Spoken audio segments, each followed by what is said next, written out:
Hello everyone, welcome to It's Me and your favorite show पति ब्रह्मचारी today's review.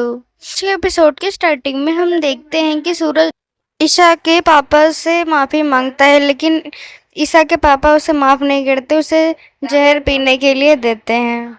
ये सब वो सूरज का टेस्ट करने के लिए करते हैं कि सच में ईमानदार है कि नहीं, और फिर उसे पुराने किए हुए एहसान याद दिलाते हैं और फिर बोलते हैं वो सिर असल में सिरका था, जहर नहीं। और फिर कहते हैं कि आज फिर तूने साबित कर दिया कि तू मेरा बेशकीमती हीरा है जो मुझे कभी धोखा नहीं देगा। मैं ईशा को वापस लाने के लिए कुछ भी करूंगा, लेकिन तू मेरे बीच में नहीं आएगा, ये वादा कर। फिर सूरज गुलाब सिंह से वादा करता है ईशा के पापा से कि वो उनके रास्ते में नहीं आएगा, वो उनके एहसान को मतलब कि कभी नहीं भूलेगा।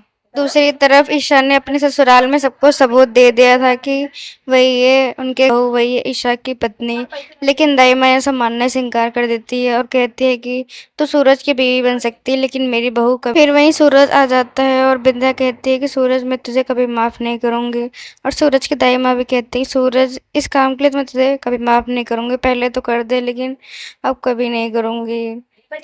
सूरज ये सब सुन के बहुत भावुक हो जाता है और अपने आप को चाबुक मारने लगता है अपने आप को सजा देने के लिए। सभी देख के बहुत दुखी होते हैं। फिर ईशा आके चाबुक पकड़ लेती है और कहती है कि अगर तुम अपने आप को कोड़ो मारोगे तो मुझे भी चाबुक मारो, मतलब कि अगर तुम दुखी रहोगे तो मुझे दुखी रहना पड़ेगा, तुम्हारे दुख में हिस्सा लेना होगा। पति पत्नी दोनों का बराबरी का हक है एक दूसरे के सुख दुख में।